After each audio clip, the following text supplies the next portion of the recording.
Welcome back to Made for More. I am your host, Holly J. Moore.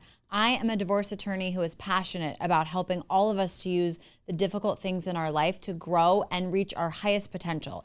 Aaron Bender, are you here today? I am here today, and so is author Steph Wagner. Her book is Fly! Exclamation point. Fly! A Woman's Guide to Financial Freedom and Building the Life You Want. I mean, who better to talk about financial freedom than you? Oh my gosh. Well, I mean, I don't know why you say that. Why do you say that? Well, I mean, you own your own law firm, you run your house, your husband has zero say over what happens and what kind of things get purchased and placed in your home. I thought we agreed we weren't going to talk about this. Oh, my bad. My bad. I can never keep track of what's on air, off air, for the show, not for the show. You know, it's true. Yes. So while we're here, I probably need this conversation more than anyone because, yes, I own a law firm and I run the law firm. And actually, when it comes to the law firm, I am actually very good on the finances. In my personal life, not so much. Like, I get my monthly allowance and I'm allowed to do what I do with it. And other than that, I have no idea what's going on. So if Steph Wagner knew that, and I mean, now she would probably really, give me a talking to. Well, let's go do that talking to right now.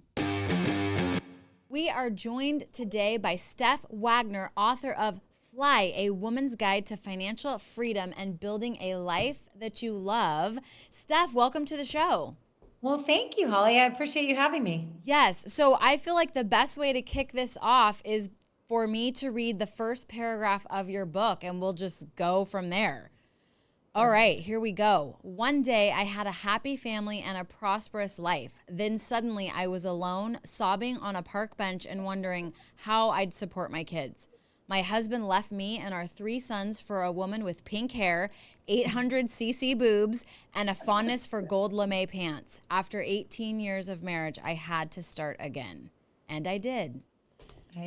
That's where your story begins. I mean, I know you had, obviously a story before that, but but tell me a little bit more about what starting again meant for you. Yeah, well, at the time, it was the most devastating thing that had ever happened to me. Now, looking back, it's one of the things I'm most grateful for in my life. But a lot of time has gone by since that day or that period of my life. And getting to that point was a huge journey too, which has become the real mission and purpose that I found in this whole crazy story, which is I want to help other women regardless of their age, regardless of their circumstance, really appreciate the importance of financial autonomy and not getting to that point where they have 3 little boys staring at you. Is everything going to be all right? And I didn't know, I wasn't even sure how I was going to support them. Right.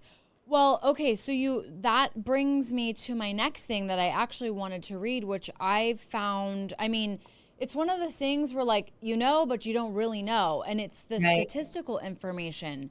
When a woman becomes unexpectedly single, her household income drops by as much as 40%, which is more than twice as much as a man's declines. 80% of custodial parents are mothers. Not if I have anything to do about it, but I represent a lot of men, but which means less income to cover their children's needs. Child support, don't count on it. I agree with that. Only 45% of parents receive the full amount owed. Yes, that's definitely my personal experience too. Nearly 50% of women ages 55 to 66 have no retirement savings. We also receive only 80% of the Social Security benefits that men collect. And then you go on to talk about a lot, many more statistics, which basically all say that women by default are sort of worse off financially than men. Would you say that? Well, and then I think, but to compound that too often, and that was certainly the case, right? For me, we set ourselves up to be on the wrong side of those statistics. Yes. And, if I can go back a little bit, because, when I started out, I had the dream job, Yes. Graduated with a degree in finance. I loved finance. I loved not that I didn't love money the way it sounds, but I loved finance. I loved Yeah. business. And I became an investment banker. Yeah. I worked at a big firm out of college. I later went on, not that far after, I was still in my late 20s and became a vice president of a private equity fund. So Yes. I was kind of the last person you would think Right. that would have that moment on that park bench. But, Holly, I like to really stress to everyone out there because a lot of people might judge a woman that, or anyone that finds themselves in this predicament. But the reality is, nobody wakes up and says one day, I think I'll lose my financial independence. I think I'll give it to someone else. That sounds like a really good idea, doesn't it? No, life happens, Life right? We happens. live, Yeah. we divide and conquer. We trust our partners. We should trust our partners. But it doesn't necessarily have to be divorce that creates the aha moment. That was mine. Right. But it could be anything. It could be death. It could be a job loss. It could be a business failure. It could be an economic crisis. It could be a pandemic, Yeah. right? That puts us at risk. And so we have to be more proactive in preparing ourselves for whatever life throws our way. And that's just something that at a very young age I took for granted. And I think in some ways, my strong background and aptitude in finance almost made me feel a little bit like unappreciative of what I had because I thought it would be so easy to get it back. Right. Interesting. Okay. Um, what was your relationship with money growing up? Yeah. Well, despite loving finance, despite loving math, despite having a skill set around it, it wasn't until my life blew up, quite frankly, that I took the time to examine why. Like, why would I abdicate Right.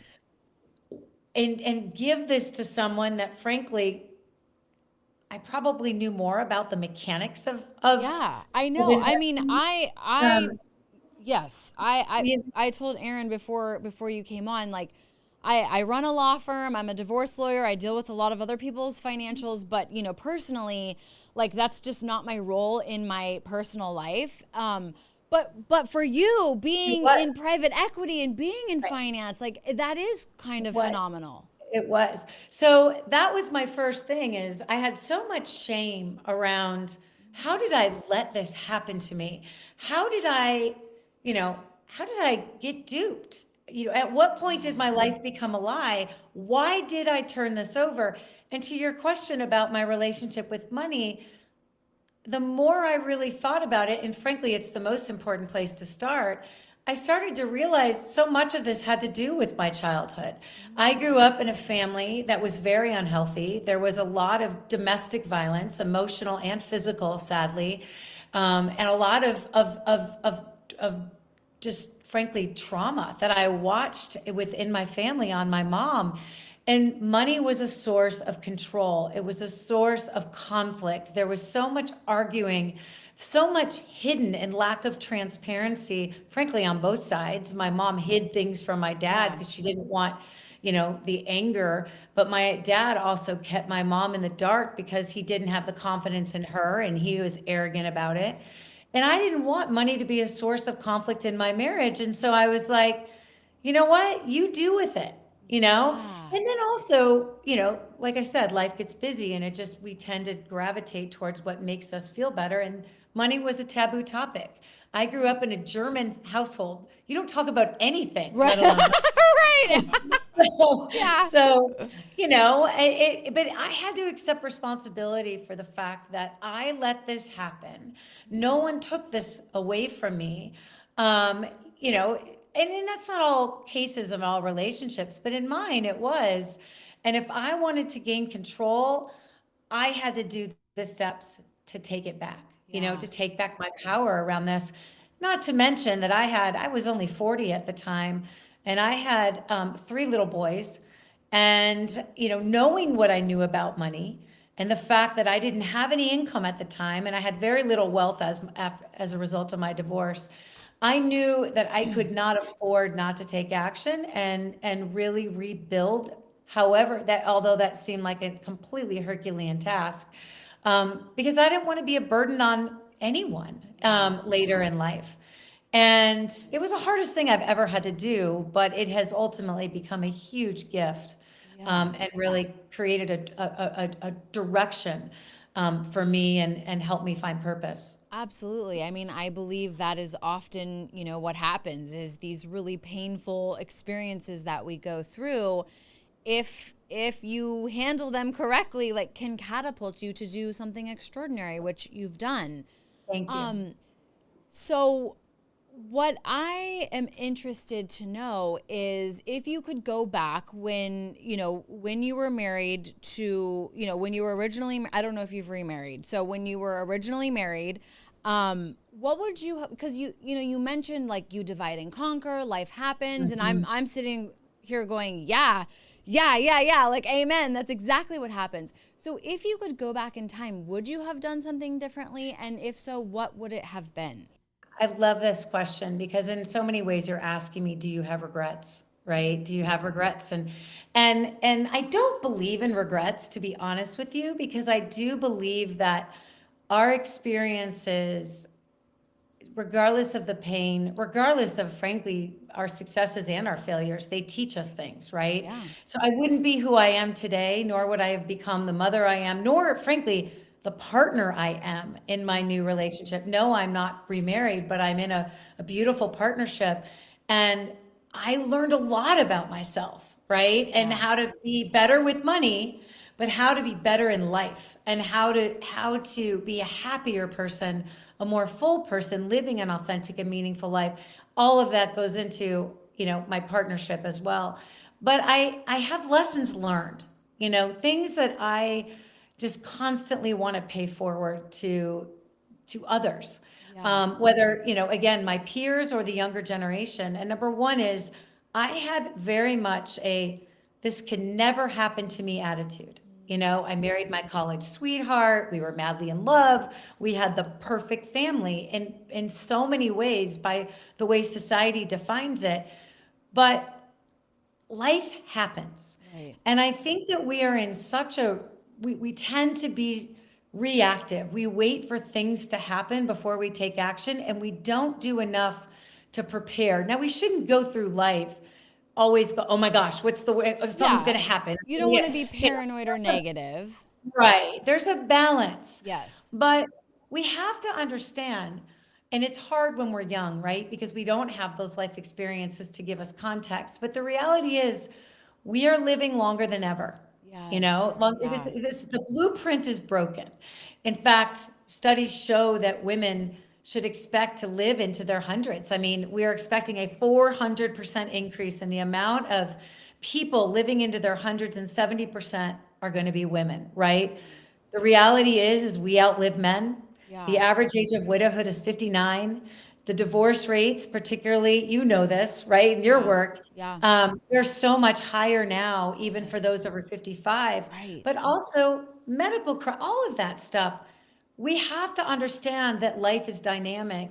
And my biggest lesson is never say it can never happen to me, because it may not be divorce, but life will happen to you. Yeah. So it's better to be prepared. Right. The other, real quickly, thing is, and this was really big for me, is understand really what financial autonomy is. Okay, tell us what is it? Yeah, well, I think so often when we think about financial autonomy, we equate that to financial independence, right?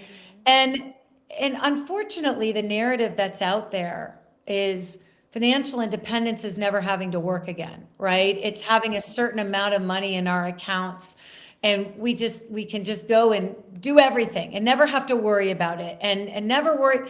Well, the reality is, and you in your line of work, when you go through a major life event, think of divorce, and your assets, depending on where you live, let's just say they were slashed in half. Yes. You may have not had income like me for a while. sitting there and equating financial independence, the goal, with a dollar amount is so debilitating. It's so Yes. disempowering. Right. It feels impossible. That, what do you mean? I have to now figure out how to get enough money to never have to worry about it again. Like, oh my God, I don't even know what I'm going to do. Right. So I think it's better if we redefine and we embrace it as it's an idea of, I am solely responsible for my financial well-being. It is a commitment we make to ourselves that no matter what it takes, that we will go and get the resources, the knowledge, the help we need, that no one, not a spouse, not, a lover, not a parent, not a sibling, can protect and grow your wealth better than you. And everything starts with that commitment, because when you make that commitment, you've got a goal. And that can help you figure out what you need in your life, and the tools and the resources and the knowledge, and most importantly, the help you need to stick to that goal. Yeah. Okay. So what would you, and maybe that is the answer to this next question, but what would you tell people who they haven't had the crisis yet? They haven't had the Right. divorce or the death or the sort of major life disruption that is kind of the wake up call that you experienced. What would you advise them to do now? The first thing, start now. In other words, don't Yeah. wait for catastrophe to happen. Take action now. Make that commitment to yourself, right? Recognize that all of us, men and women, we are all at risk because we're all living in this crazy thing called life. And that it's better to start and take control of it. Start to, and in the book I lay out the 7 steps, Yes. right? It's a roadmap that when I was feeling lost and overwhelmed, and I couldn't find the resource out there that really got me. I felt like everything was speaking to someone else, not me, and which is why I wrote the book. And the book lays out the exact steps I took to rebuild, and is start with that emotional side of money. Understand why you are where you are, why your behaviors are the way you are. What is your money mindset? Yeah. Where are you today? Look at where you've been, what went into that, but most importantly, where you want to go, because those goals end up becoming your North Star. You also have to start learning about the money you have. What are the resources that you have to work with? This isn't just about making a list of what you own and what you owe. I mean, really diving deep and understanding, what are the assets you have? Are they liquid? Are they tied up? Is everything you have in real estate? Well, guess what? It doesn't matter how much that house is worth, in the total equity in it.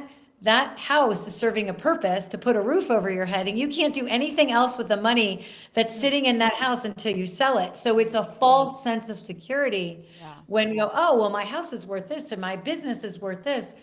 You have to dive deeper and really look at all aspects of what you own and what you owe, because all of that information is helpful as you really start to gain control and make sound decisions. You also have to really take the steps and commit to understanding how money works. I think very few people realize that the earning power of money for most of us living in this country is actually more than our own individual earning power. We just have to let the money do its thing.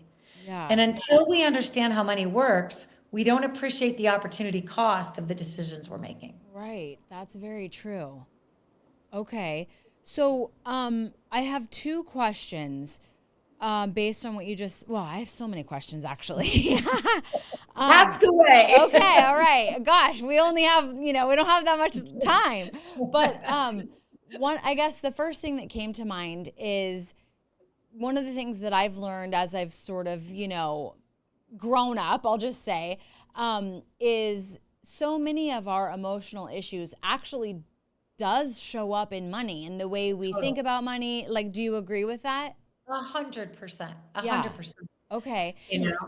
So my follow-up question to that is, in thinking about, and so much of that is like from our upbringing, from our childhood and all of that. So what advice do you have for parents in terms of like making sure their kids have, a healthy money mindset, or can sort of like avoid some of the problems that maybe our generation has because, we have issues that are just still, we have baggage. Right. So number one, we need to stop making money a taboo topic. Yeah. And it has been a taboo topic forever, for multi-generations. And part of the reason, despite the fact that we're evolving and, in so much of our world keeps evolving, we tend to repeat the things that we saw or didn't see. So if money wasn't talked about and we were taught that money, it's not polite to talk about it because we shouldn't be talking about the numbers in front, particularly in front of young children. Well, there's more to money than just numbers, right? So number one, we've got to start talking about it. We also have to be open and honest with them about our own insecurities around money, right? And about our own mindset, because I think part of the problem, if I can share a story, actually it's in my book, but it's my own personal experience. We are watching our parents and their own behaviors with money and listening to the things that they say. And if we don't talk about it with them, if we don't have an open, like a inviting environment to have open discussions, we're left to draw our own conclusions, right? Yes. So we're seeing things, but yet we're young and we don't have the life experiences. Clearly I'm not young, but I'm referring to when I was little. Yeah. And I didn't have the life experiences to make sense of it all. I was left to draw my own conclusions. So a great example is I grew up in Southern California, in South Orange County, actually, and we lived a pretty affluent life, I thought, right?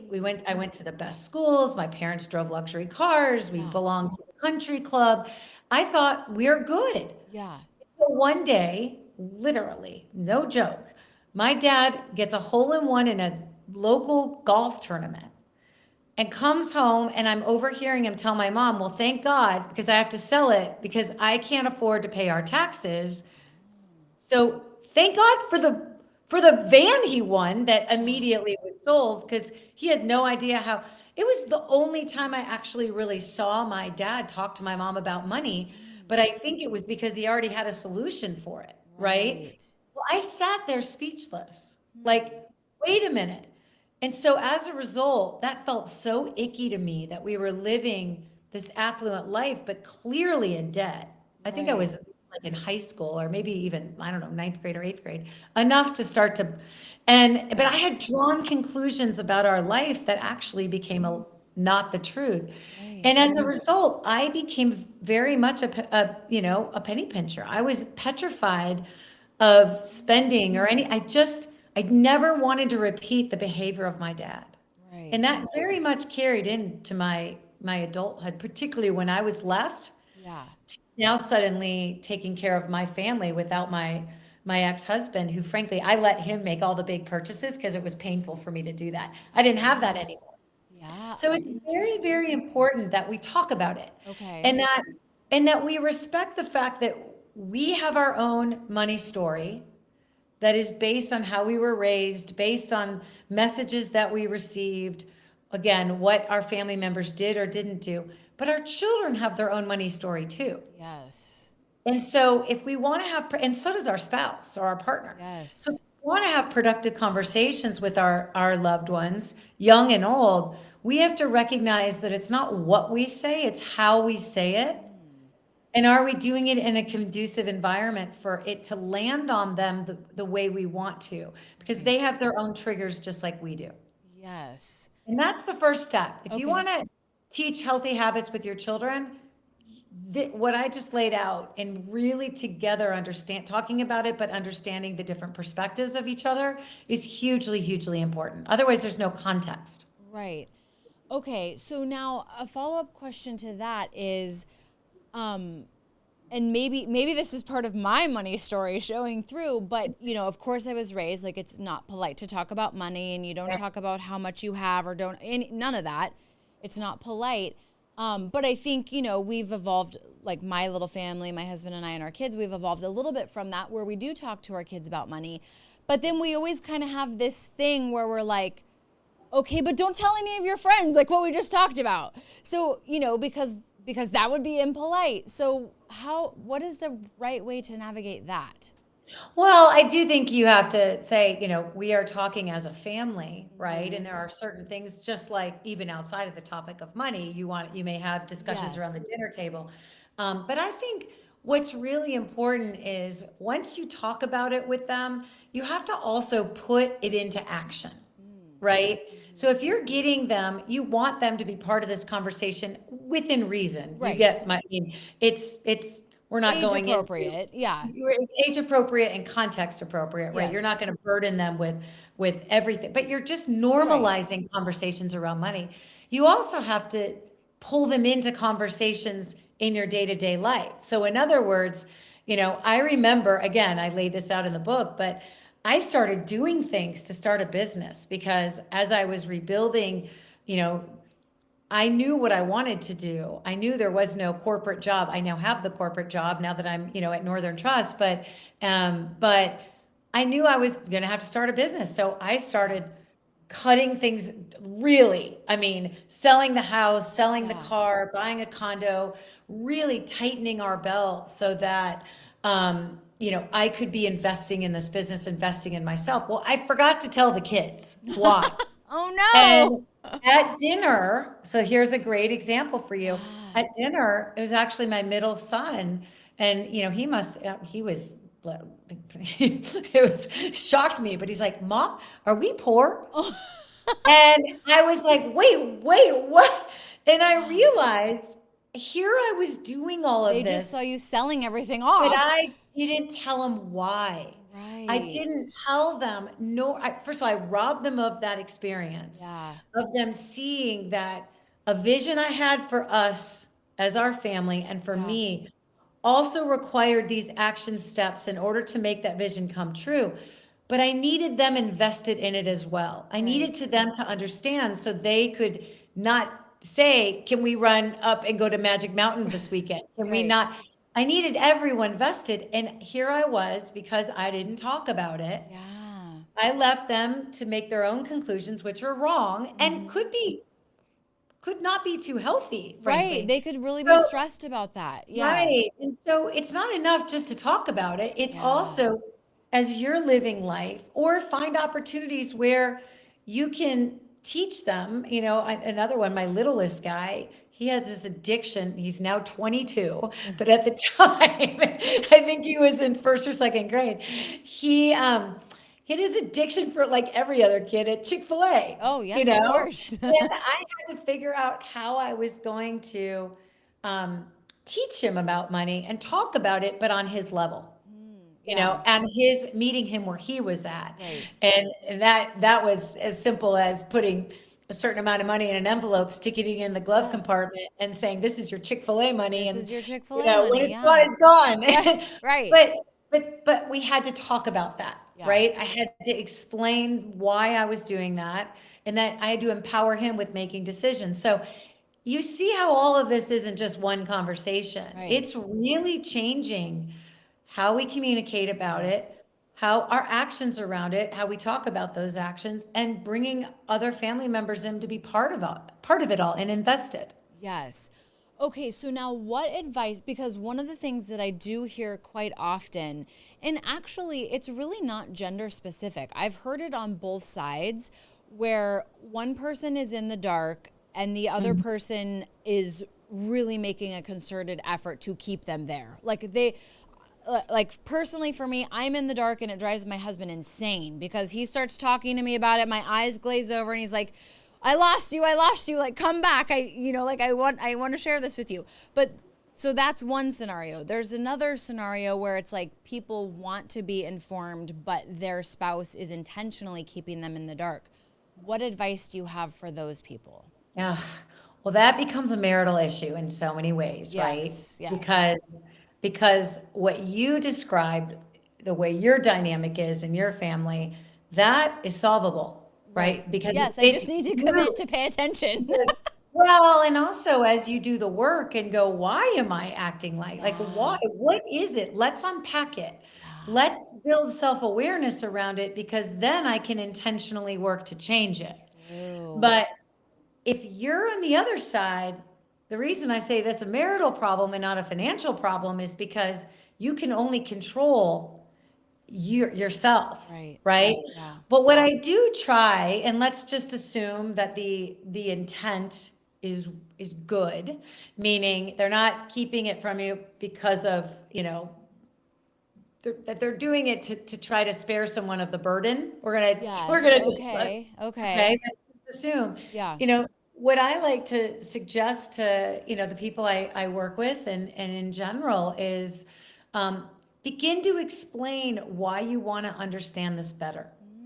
And because I often am asked when I'm talking about this to a group of women and suddenly the light bulb goes off and the women say, I want to go home and I want to learn about this, but how do I say that? Because the second I say, tell me everything, they're going to think I'm going to go file for divorce the next day. I'm Right. like, yeah, don't do that. Like, Yeah. that's going to set us back.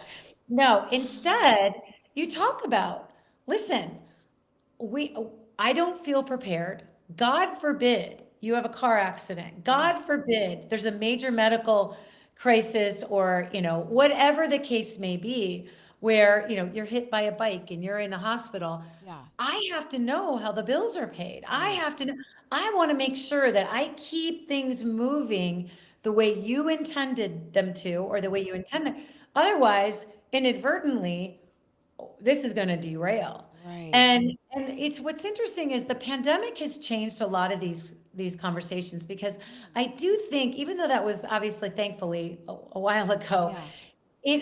it made everyone in this world realize that things can literally happen overnight, Yes. Things that we and they don't have never to think about, foresaw. Yeah. yeah, and they don't have to think about divorce because nobody wants to think about that. Nobody Right. wants to think about widowhood Right. but the pandemic taught us that no, literally life can change in a Life dime. can change. And Yeah. so it opened up conversations where actually I saw more men saying, I want to make sure my wife knows this stuff because I see now the risk. Right. And again, we're trying to spare them from the burden. No, no, no. Now but also you can, I would recommend having conversations around, listen, I want to learn, and by not talking about it or not showing this to me and not sitting and explaining it, it's robbing me of a learning opportunity, Yeah. right? Right. I want to make sure that I continue to be a good steward of this, God forbid something happen. Yeah. So, but when it's done maliciously, I think that's more in your court Yeah. than mine, as an attorney. Yeah, I think you're right about that. That's yes.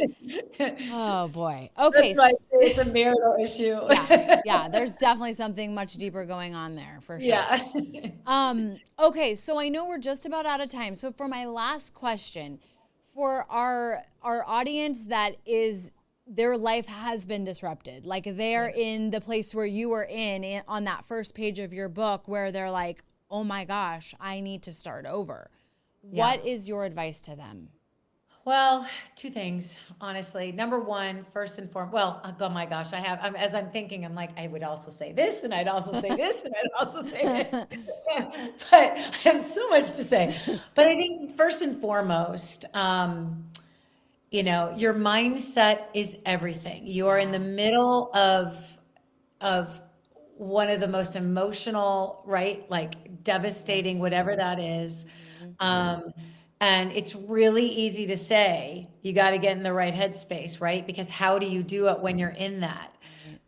But what I did is I focused on what I could control, because when you're looking at the whole thing, it's far too overwhelming. Right. I was emotionally a wreck. I was on the floor. It took me I couldn't reconcile how this happened, why this happened. But I did, for me and not for everybody, I understood money, Yeah. given my background. And so suddenly I'm like, I can't control the income. I can't control my emotions. I can't control the unknown. Yeah. But I'm going to use the resources I do have confidence around and I can control. I'm going to lean into that. And what that did is it helped me put a little bit of structure around things. It freed up headspace, but it also began to empower me. And it began to help me see I have to make something positive out of this. It was the beginning of the window, right? Of this greatest thing could be an opportunity. I don't know what that is yet. But then I really did become laser focused of, I'm not going to let this thing take me down. And I think that is something that I would recommend everyone, is where it goes into mindset. Yes. It's easier said than done. That I Right. will tell you. It's Yes, easier but said. you're living proof that it can be done. Thank you. I am. And I hope my story and my book is, the story in particular starts as I hope it can inspire anyone in that situation that you just described, that if I can do it, you can do, and Right. empowers them. But I also hope it serves as a cautionary tale for the younger women. Yeah. Those women just starting out, maybe just graduating here in the next, 5 months or so, that I want to make sure that I avoid that. I didn't have any mentors when I was in private equity and decided to quit, Yeah. and leave my career. I had no one to talk to. Yeah. So I'm living proof you can, but hopefully I'm also, my story can serve, this is how you can avoid this.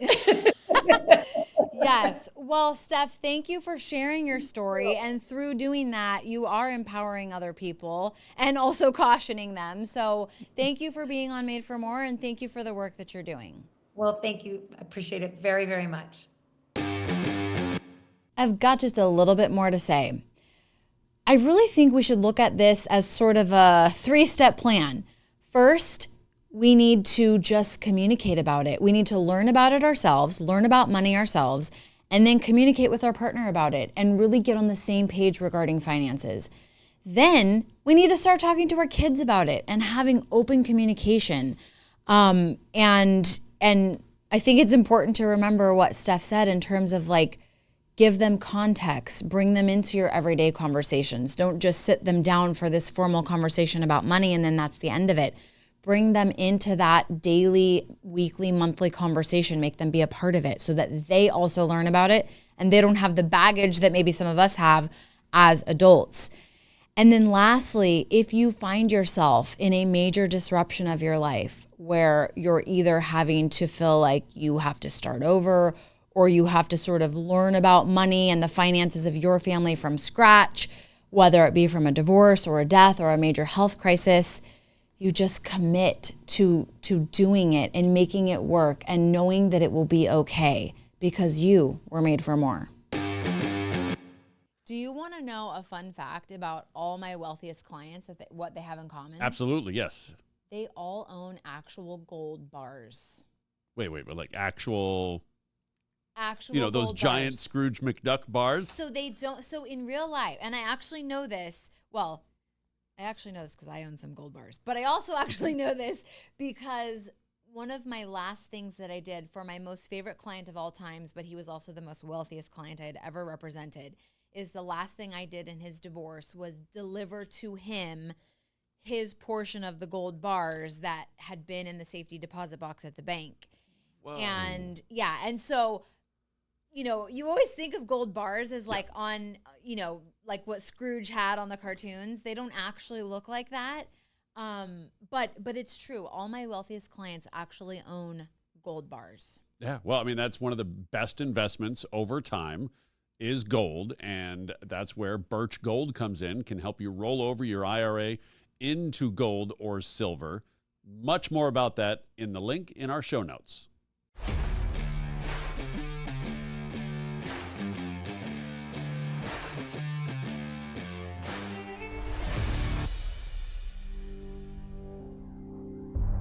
A prenuptial agreement, or sometimes called a premarital agreement, is an agreement that two parties enter into before they get married that basically chooses to deviate from state law. It assigns rights and responsibilities regarding assets and debts that are acquired during the marriage. Some common misconceptions about prenups are, one, that they basically doom the marriage to failure, or that it's really planning to divorce, and neither of those things are true.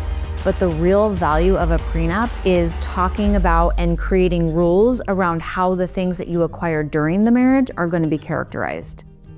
A prenup can protect things like art collections, real estate portfolios, businesses, all those types of assets. The ideal timeline to get a prenup is not 2 weeks before the wedding. The final version of a prenup has to be presented to the parties 7 days before they actually sign it. So there's like a 7-day waiting period. As soon as you get engaged, you should seek a lawyer's advice and counsel on a prenup and start the process then, because the closer the prenup is signed to the wedding, the more likely that the court is going to think there was some sort of duress involved in that person signing it, and they have to prove that the prenup was signed voluntarily in order for them to be enforced. At Moore Family Law Group, we represent a lot of high-profile people, celebrities, professional athletes, business tycoons. If you already have a lot of assets or you think you're going to be acquiring a lot of assets during your marriage, we are the best ones to protect that for you and help you make your marriage stronger. Call Moore Family Law Group today.